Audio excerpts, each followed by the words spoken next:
자, 우리 앞뒤 사람 인사하겠습니다. 잘 오셨습니다.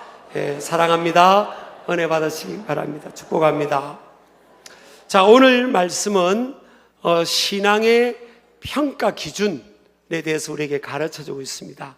우리가 성경적 관점에서 볼 때 신앙은 무엇이 평가하는 기준이 될 것인가 하는 것을 우리에게 가르쳐주고 있습니다. 제가 4가지로 한번 정립해서 나누도록 하겠습니다.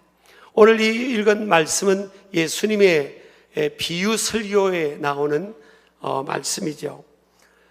성경 66권 중에 가장 반전 드라마의 내용이 담겨 있는 내용이라고 볼 수 있습니다. 한 마을에 부자와 극도로 가난한 거지가 살고 있었습니다. 이 부자는 너무나 재산이 많아서 매일 수많은 사람들을 초청을 해서 환락의 파티를 해도 그 재산이 부족함이 없는 거예요. 그래서 오늘 성경에 보니까 날마다 호화로이 즐겼더라 그래 있어요. 현재형으로 됐기 때문에 매일 즐기더라, 저 내용이 현재형으로 지금 되어 있기 때문에 매일 세속적 환락의 향연을 날마다 베풀고 사람들을 초대해서 파티가 열린 거죠. 그런데 이 한 동네에 살던 이 거지는 이름이 나사로입니다. 참 특이하게도 예수님의 비유 설교에 마태마가 누가 요한복음에 보면 이름이 비유하면서 이름을 언급한 경우가 딱 이 케이스예요. 그런데 이 거지는 삼중고의 고통 속에 있습니다. 먹을 것이 전혀 없는 그런 결핍의, 극도의 결핍의 상황이기도 하지만 들깨들이 와서 자기 몸에 피부병, 종기를 핥아도 쫓아낼 수 있는 힘과 여력이 없는 거예요. 그러니까 몸을 마음대로 움직일 수 없는 중증 환자, 중증 장애를 갖고 있었다고 볼 수 있고요. 또 하나는 몸에 피부병이나 종기와 같은 그런 병을 통해서 몸에 안 좋은 것들이 흘러내리는 그런 상황입니다. 이 두 사람의 공통점은 같은 시기에 같은 동네에 살았다는 것하고 하나님을 믿었다는 거예요. 나중에 이 믿음에 대해서 좀 심층적으로 나누겠습니다만은 이 부자도 음부에서 아브라함을 향해서 아버지 아브라함이여 그렇게 고백했잖아요. 그러니까 하나님을 믿는다는 명목상 유대인의 신분이었을 거라 볼 수 있습니다. 또 하나는 이 두 사람이 공통적으로 죽음을 맞이하게 됩니다. 인간은 누구든지 죽음을 피할 수 없습니다. 그래서 모멘토 모리, 죽음을 기억하라 그럽니다. 항상 죽음을 준비하며 저나 여러분들이 대비하면서 살아야 될 줄 믿습니다. 인간은 한계된 존재이고 이 하나님의 말씀은 이 세상은 나그네와 같은 시간이라 그랬어요. 나그네는 정처가 없는 거예요. 잠시 머물다가 가는 인생이에요. 영원한 하나님 나라가 있는 줄을 믿으시기 바랍니다. 그런데 이 두 사람의 차이점은 뭐죠? 첫 번째는 신앙의 차이예요. 두 사람 다 믿는다는 것 같은데 이 부자는 사실은 그 많은 재산이 있었지만 자신의 환락을 위해서 매일 파티를 열고 흥청망청하며 살면서 동네의 그 거지 나사로를 보면서도 그의 필요를 채워주기는 커녕 음식을 집어 던지는 조롱조롱 냉정하게 음식을 집어 던지는 그런 삶으로 살아갔다고 볼 수가 있습니다. 그런데 이 거지 나사로는 이 나사로의 이름이 히브리어로 엘리에셀이라는 이름입니다. 하나님이 도우시는 자 이런 뜻이에요. 그러니까 비참한 현실 속에서도 그런 하나님의 도우심을 소망하며 하나님 나라를 지향하는 삶을 살았습니다. 그래서 그는 결국 하나님 나라 나그네 이르게 된 줄을 믿으시기 바랍니다. 두 번째 차이점은 부자는 죽으면서 화려한 장례식을 치릅니다. 오늘 22절에도 보니까 부자도 죽어 장사되매 그랬어요. 특별한 재산도 많았기 때문에 화려한 장례식을 치른 것 같아요. 근데 이 거지 나사로는 죽었다는 말은 있는데 장사를 지냈다, 장례를 치렀다는 내용이 없어요. 그러니까 죽어서 아마 공동묘지에 그 시신이 그냥 옮겨졌든지 버려진 아마 그런 상황입니다. 그런데 이 두 사람의 또 차이가 있죠. 근데 이 부자는 장사를 지내고 마지막을 이제 음부에 가게 되고요. 이 거지 나사로는 천사들에게 받들려서 낙원으로 이동을 하게 됩니다. 현실적 차이는 하늘과 땅 차이의 초격차의 차이예요. 세상의 현실을 보면 부자는 하늘이면 이 거지 나사로는 땅입니다. 땅. 그만큼 초격차의 차이입니다. 그런데 죽고 나서는 전혀 반대가 되어버린 거예요. 거지 나사로는 낙원의 패러다이스에 있습니다. 믿음의 조상 아브라함의 품에서 위로를 받고 그 아팠던 몸이 치유를 받고 기쁨과 평안을 누리는 그런 하나님 나라의 은혜를 경험하고 있습니다. 근데 부자는 음부의 불꽃 같은 불꽃 가운데서 음부에서 고통을 겪고 있으면서 그는 믿음의 조상 아브라함을 낙원에 있는 아브라함과 나사로를 보면서 물 한 방울을 그 나사로의 손가락에 찍어서 자기의 혀끝에 좀 넣어달라는 거예요. 그러니까 이러면 음부 지옥은 이렇게 고통스러운 곳입니다. 하늘과 땅 차이로 변화가 있습니다. 그래서 고대 유대인들은 악령들은 죽으면 악인들은 죽으면 악령에 의해서 음부에 끌려가고 의인들은 죽으면 천사들에게 받들려서 낙원 하나님 나라로 이끌려간다, 그렇게 믿었다고 합니다. 자, 다섯 번째 차이는요, 부자는 현실의 삶에서 기쁨과 즐거움이 넘쳤습니다. 그러나 죽고 나서 음부에서 불꽃 가운데 고통 중에 있었지만 나사로는 현실의 궁핍과 육체의 질병으로 인한 고통을 겪었지만 영원한 하나님 나라에서 낙원에서 힐링과 기쁨과 평안의 넘침을 누렸다는 것입니다. 자, 마지막 이 두 사람의 차이는요, 부자는 이 땅에서 모든 것을 누리고 다 가졌지만 이름이 언급이 되지 않고 있어요. 근데 거지 나사로는 예수님의 비유 설교 중에 유일하게 거지 나사로의 이름이 언급되어 있다는 것입니다. 이 내용을 통해서 우리가 보면서 신앙의 평가 기준, 하나님의 관점, 성경적 관점에서 볼 때 신앙의 평가 기준이 뭔가 하는 것을 여러분과 나누도록 하겠습니다. 여러분, 우리 신길 가족들이 또 믿음의 백성들이 이 말씀을 꼭 붙들어야 될 줄을 믿습니다. 첫 번째는 재물의 소유지수의 어떠함이 신앙의 평가 기준은 아니다는 거예요. 여러분, 붙들어야 됩니다. 여러분, 재물은 하나님이 축복입니다. 근데 재물의 소유지수의 어떠함이 그 사람의 신앙을 평가하는 기준이 아니에요. 과거에 우리도 초창기에, 기독교 초창기에 그런 사고도 가졌지만 유대인들도요, 당시에 많은 유대인들은 부가 하나님께로부터 인정을 받는 상징이라고 생각했어요. 그리고 부의 축적이 심판으로부터의 구원을 뜻한다고 생각하기도 했다고 합니다. 그런데 오늘 결과적으로 보세요. 그 많은 재물이, 부자의 재물이 부자로 하여금 음부행으로 가는 것을 막지를 못합니다. 여러분, 이게 재물이든 세상의 좋은 것들은 하나님께서 주신 것이에요. 하나님의 것이에요. 인간은 그분의 것을 관리 경영하는 성직인 줄을 믿으시기 바랍니다.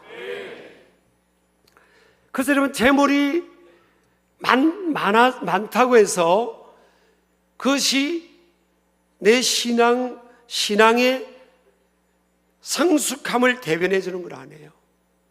재물이 내 영역이 결핍이 있다고 해서 내 신앙도 마이너스 신앙이라고 생각해서는 안 된다는 거죠. 또 하나는요, 육체의 건강 지수가 신앙의 평가 기준이 아니라는 겁니다. 그렇게 본다면 육체적으로 건강해야 신앙이 좋다고 본다면요, 보세요. 물론 장수가 하나님의 축복 중에 하나인 이를 믿으시기 바랍니다. 그렇지만 특수한 상황에는 인간은 다 언젠가는 육체적으로 쇠하게 돼 있고요, 육체의 건강지수가 신앙의 평가 기준이 아닙니다. 그렇다면 거지 나사로는 신앙이 아무것도 아닌 거잖아요. 여러분, 의외로 우리가 하나님 믿고 예수님을 믿고 살아가면서 육체적으로 연약한 것, 또 이 땅에 살아가면서 많은 연약함을 만나기도 하잖아요. 그런 것들로 인해서 위축되기도 하는 거죠.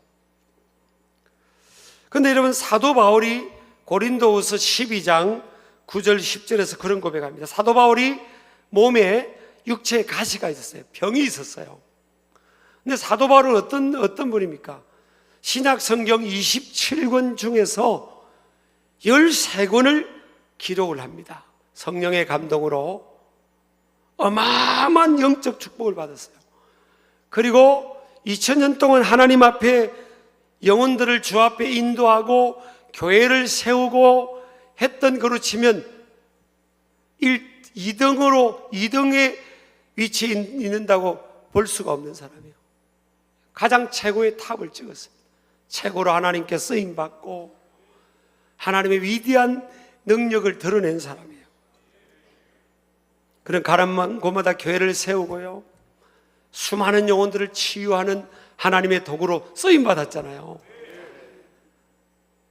그런데 여러분, 바울이 많은 사람들을 치유를 하는 하나님의 도구가 됐는데 자기가 아프니까, 어떤 학자는 안질병이었을 거다. 그런데 수많은 사람들을 치유하고 하나님의 능력을 전하고 복음의 권능을 선포하는 그 입장인데, 자기 몸이 아프니까 이게 사람들에게 하나님 살아계십니다, 하나님은 전능하십니다, 하나님은 치유하십니다, 이게 설교하고 선포하기가 이게 위축이 되잖아요. 하나님께 기도한 겁니다. 하나님, 왜 다른 사람들은 고치면서 하나님이 치유 사역을 하는데 나는 병을 안고 살아갑니까? 좀 치유해달라고 막 하나님 앞에 몸부림치며 3번이나 작정 기도를 했다는 거예요. 그때 하나님께로부터 응답이, 야, 그럼 고쳐줄게, 그런 응답이 아니고요, 내 은혜가 내게 족하도다 그럽니다. 내가 너한테 준 은혜가 그것으로 해서 충분하다는 거예요. 이제 더 이상 그거 구하지 말라는 거예요. 너 그 병 갖고 평생 살아라, 이 말이에요, 사실은. 그러면서 하나님이 사도 바울에게 깨닫게 해주는 게 뭐예요? 나의 능력, 하나님의 능력이 약한 데서 온전하여진다 그러는 거예요. 약한데, 네가 약함으로 인하여 내 능력이 온전하여진다는 겁니다. 여러분, 우리가 생각하는, 일반적으로 생각하는 거하고 다르잖아요. 여러분, 우리는 물질도 더 많이 축복을 받고 몸도 더 건강해지고 보란 듯이 자녀도 더 잘 되고 모든 게 잘 돼야,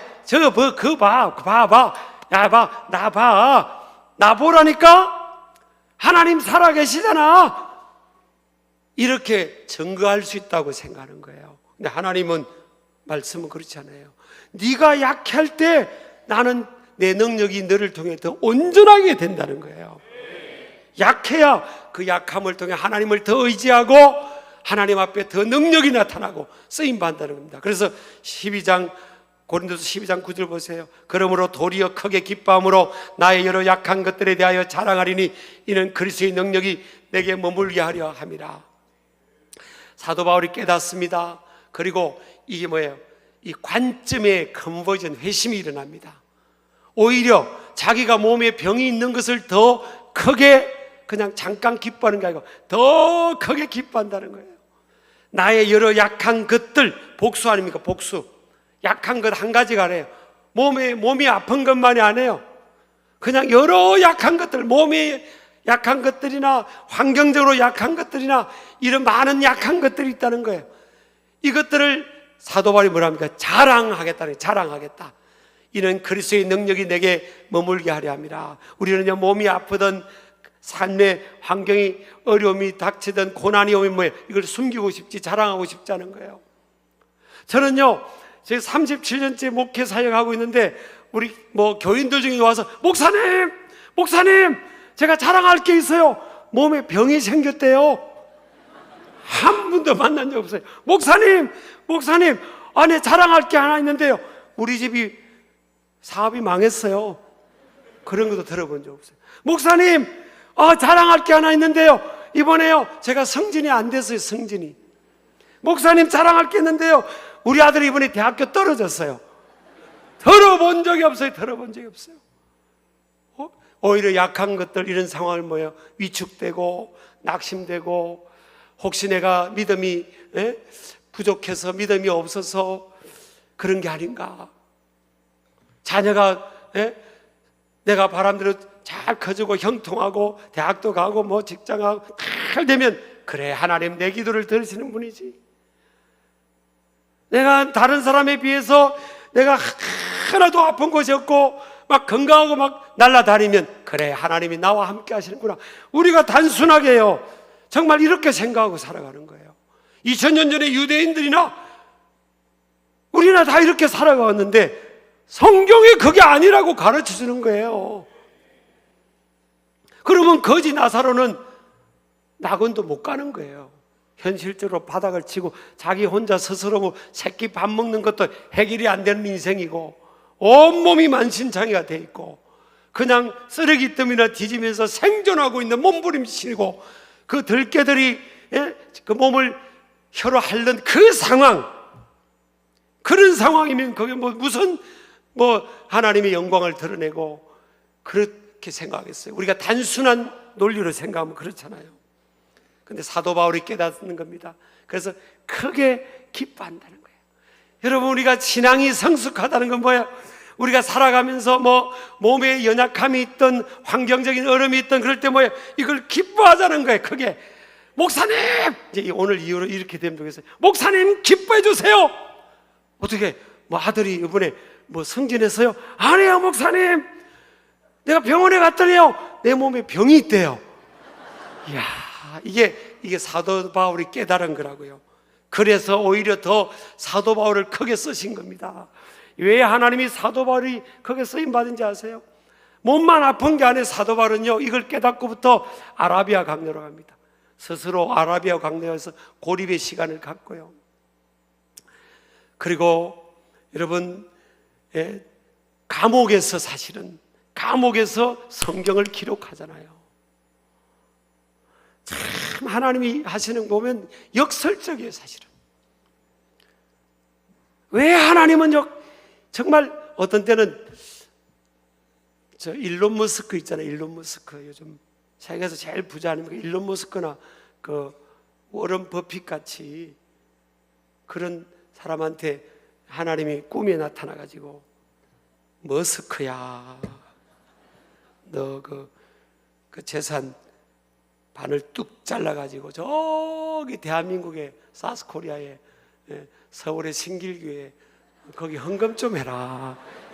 그러면 끝난 거 아니겠어요? 저는 우리가 그렇잖아요. 5대양 6대륙, 아프리카, 남미, 중남미, 유럽, 이번에도 유럽에 가봤더니 다 유럽도 영적 낙후돼 있고, 유럽은 근데 또 비싸니까 얼마나 또 돈도 많이 들어가고, 참 정말 할 일이 얼마나 많겠어요. 대한민국부터 그잖아요. 거기 신길교회 헌금해라. 그러면 옳게 다 5대양 6대륙 선교한 데 쓸 거다. 나는 가끔 그렇게 환상을 꿈꿔요. 근데 하나님이 그렇게 역사하지 않잖아요. 하나님은 약한 자들을 통해서 하나님은 그렇게 그러면 일론 머스크가 일한 거지. 그렇게 하나님이 하시면 일론 머스크가 영광 받는 거예요. 하나님이 영광 받고 싶으니까. 그래서 여러분, 하나님은 없는 사람, 내세울 곳 없는 사람, 큰 사람을 하나님 부르셔서 쓰시는 거예요. 여러분, 아멘 하시기 바랍니다. 우리가 약할 그때 강함입니다. 이게 성경적 관점이에요. 세상의 현실적 조건이 우리 신앙을 평가하는 기준이 아니라고요, 사실은. 세 번째는요, 고독과 결핍이 저주가 아닌 축복이 될 수가 있습니다. 지금 부자는 날마다 파티를 할 정도로 수많은 사람들이 속에 둘러싸여 있어요. 거지 나사로는 들깨 하나 쫓아줄 사람이 없어요. 여러분, 인생이요, 고독이 저주예요.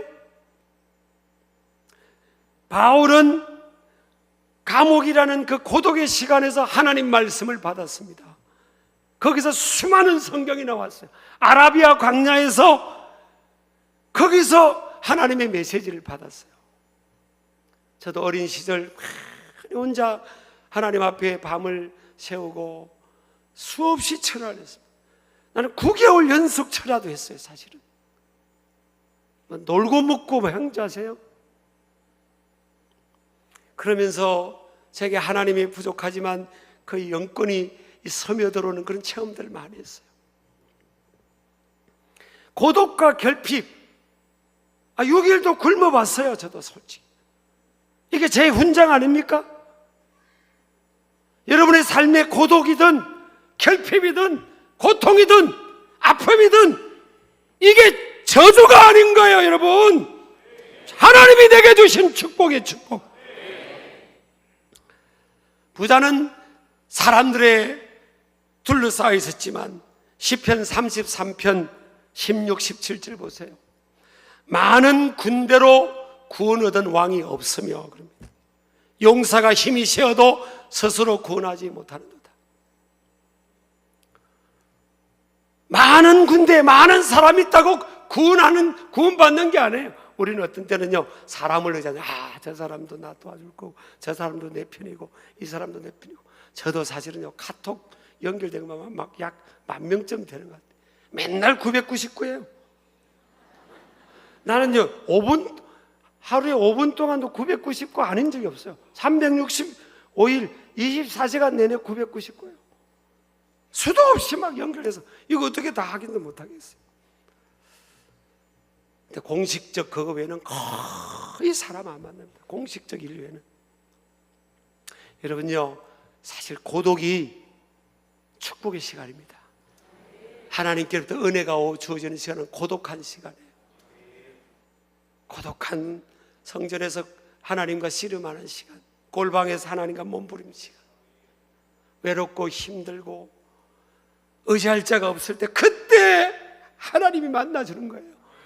다윗이 광야에서 쫓겨다닐 때 목동 생활하면서 홀로 그 들판에 나버려져 있을 때 그때 하나님이 다윗을 만나주고 그 광야에서 하나님이 다윗을 만나주시고 그렇게 하는 겁니다. 그래서 여러분, 오늘 거지 나사로도 왜 영광스러운 그 낙원에 있는 모습을 이 성경에 기록하고 이름을 언급하겠어요? 세상의 것은 하나님 나라의 영광이 비면 전보다 못해요. 우리가 지금 착각하고 있는 거예요. 하나님이 그건 주신 거지. 주의 일을 많이 하라고 우리에게 물질이든 은사든 재능이든 좋은 여건이든 좋은 포지션이든 그건 하나님 일을 하라고 정재기로 우리에게 주신 거라고. 그것이 우리의 구원의 조건도 아니고 그것이 우리의 믿음의 평가의 기준도 아니에요, 사실은. 근데 우리는 그렇게 생각을 할 때가 많이 있잖아요. 네 번째, 진정한 신앙은 고난을 견뎌내는 힘을 제공하며 현실에 매몰되지 않는 하나님 나라의 소망을 갖게 합니다. 저는 이 설교 준비를 제가 새벽에 하면서 딱 떠오르는 성경 문구가 있었어요. 신앙의 위인으로부터 제가 접한 문구인데 영어로 하면 survival is revival이에요. 생존이 부흥이다. 리바이벌은 부흥이란 뜻도 되지만 다시 살아난다는 거예요. 저는 이 나사로가 그냥 산 게 아니에요. 여러분, 쓰레기 더미를 뒤지면서 부잣집 대문에서 음식을 버리거나 집어던지면 그걸 주워서 먹으면서 생존하려고 하는, 그게 무슨 사는 거예요. 그냥 생존에 생존. 저는 이게 너무 은혜가 되는 거예요. 이야, 이게 신앙의 힘이구나. 그걸 어떻게 버텨냅니까? 일반 사람 같으면 인생을 포기해버리지. 아니, 이렇게 살아가는데 살아서 뭐예요, 사실은? 일반적으로 그렇잖아요. 근데 여러분, 호흡이 있는 사람들은요, 다 사명이 있어요. 호흡이 있는 순간은 사명이 있는 거예요. 그러니까 현실적으로는 희망이 하나도 없어요, 사실은. 근데 신앙이라는 것은 뭐예요? 그런 상황에도 하나님 나라를 소망하고 희망의 씨앗을 품고 살아가는 거예요. 그리고 그 상황을 견뎌내는 겁니다. 생존하는 겁니다. 여러분, 그 밑바닥에 쓰레기 더미를 뒤져서라도 생존하는 거예요. 생존하다 보면요, 리바이벌이 옵니다. 다시 살아나는 순간. 제가 우리가 중학교 때, 고등학교 때 그 대중가요, 전 대학교 2학년 때부터는 대중가요를 제가 하나도 몰라요. 대학교 2학년 때 제가 주님 만나고부터는 그냥 주님 내 입으로 찬양만 할게요. 그렇게 이제 해서. 그런데 그 전까지 중에 이제 유명한 대중가요 있잖아요. 그 인기가요 탑10에 1등 했던, 연말에 왕중왕 1등 했던 그 대중가요, 유명한 가요 있잖아요. 쨍 하고 해뜰 날 돌아온단다. 나는 그게 복음적인 것 같아. 여러분, 생존하다 보면, 바닥에서 생존하다 보면요, 해뜰 날이 오는 거예요. 그게 뭐예요? 진정한 해뜰 날은 하나님 나라고요. 리바이벌, 다시 살아난다는 거예요. 전 그래서, 물론 누가 예수 믿고 잘 돼서 저 사람이 저렇게 잘 됐구나, 야, 이것도 은혜가 되지만 이 땅에서는요, 아무 변화가 없어요. 이 거지는, 나사로는 그냥 그러다가 죽었어요. 근데 누가 죽였다거나 자기가 스스로 생명을 끊었다는 게 없어요. 부자가 수명이 다해서 죽었다는 구절이에요. 거지가 이 땅에 수명이 다해서 죽어, 이렇게 나와 있습니다. 나는 이 구절이 너무 은혜가 돼요. 22절에. 야, 끝까지 살아내는구나. 여러분, 이게 신앙의 힘인 줄 믿으시기 바랍니다. 신앙은 어려움을 만나고 고난을 만나고 역경을 만나고 힘든 일을 만나는데 그것을 견뎌내는 거예요. 누가 무슨 말을 해도, 삶의 내 육체의 어떤 고통이 오든, 환경적인 어려움이 오든, 물질의 어려움이 오든, 어떤 어려움이 와도 그걸 이겨내는 내구성이에요. 듀러빌리티, 견뎌내는 힘. 저는 이게 신앙의 힘이고요, 위대한 신앙의 자산인 줄 믿으시기 바랍니다. 근데 부자는 보세요, 다 가졌어요. 오늘 성경의 부자는. 근데 이거 가지고 매일 날마다 환락의 파티를 엽니다. 왜 그런지 아세요, 여러분? 채워지지 않는 목마름 때문입니다. 여러분, 우리가 딱 결론을 맺어야 됩니다. 예수님 외에는, 하나님 외에는 어떤 곳에서도 만족이 없어요. 착각하면 안 됩니다. 예전에 우리가 그 아이스 깨끼라고 있었어요. 아이스 깨끼. 우리 60대, 70대, 80대 아시죠? 예, 아이스 깨끼. 그 통 들고 어떤 아저씨가 아이스 깨끼 그랬어요. 그러면 저도 솔직히 지금 하나님 앞에 고백하는데, 우리 집에 할아버지 몰래요, 그 농기구 그거 살짝 훔쳐가지고 그 아저씨한테 주고 아이스케이크 하나 받아 먹고 그래요. 근데 요즘 아이스크림하고 달라요. 그 아이스케이크는 소금이 들어간 거예요. 염분 농도가 들어가서 먹으면 먹을 때는 좋은데 딱 먹고 나면 더 목말라요. 더 목이 마르고 막 입이 마르고 그랬잖아요. 세상의 것은 그래요. 근데 이 하나님 나라를 소망하는 이 거지 나사로에 있는 이 신앙은요, 아무리 밑바닥에 있어도 하나님 나라를 소망하는 거예요. 하나님 한 분으로 만족하는 겁니다. 여러분, 이 신앙으로 우리가 굳게 세워지는 모습 되기를 바랍니다. 물론 저는 일반적으로 보통 사람보다 더 낙천적이고 긍정적이에요. 하나님 잘 믿으면 일반적으로 환경도 바뀐다는 믿음이 있어요, 사실은. 그러나 그리 아니하실지라도 우리는 어떤 고난을 만나도 주님 앞에 나아가고 그 주님을 의지하는 신앙으로 이겨내는 저와 여러분 되기를 주의 이름으로 축복합니다. 축복합니다. 다 일어났습니다. 찬송가 272장 오늘 주신 말씀 생각하면서요, 이 찬양으로 여러분 신앙을 고백하기를 주의 이름으로 축복합니다. 고통의 멍에 벗으려고 나아갑니다.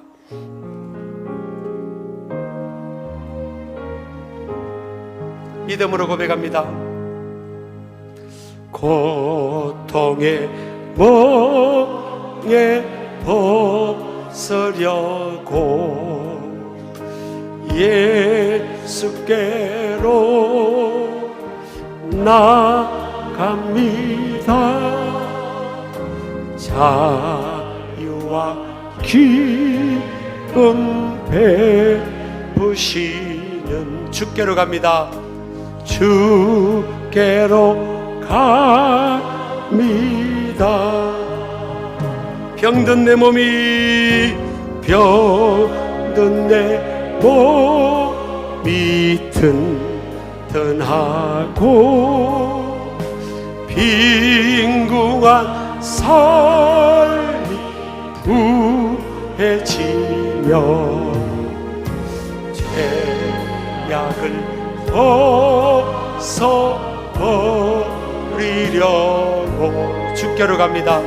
주 2절입니다. 낭패와 실망 당한 뒤, 낭패와 실망 당한 뒤 예수께로 나갑니다. 예수께로 나갑니다. 십자가 은혜, 십자가 은혜 받으려고 주께로 갑니다. 주께로 갑니다.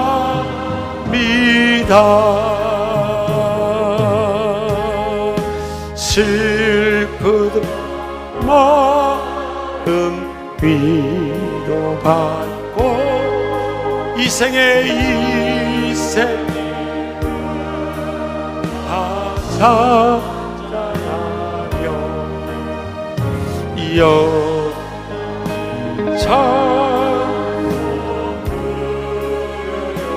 주께로 갑니다.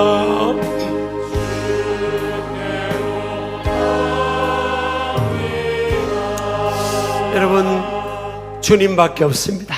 주님을 온전히 믿는 신앙은 어떤 어려움도 난관도 이겨내게 할 줄을 믿습니다. 하나님 나라를 소망하며 힘있게 이 나사로처럼 달려가는, 끝까지 버티고 승리하는 모습 되기를 원합니다. 하나님, 나사로의 이 신앙을 나에게도 허락하여 주옵소서. 우리 자녀들에게도 허락하여 주옵소서. 우리 주여 기도합니다. 주여, 주여, 주여. 병든 내 몸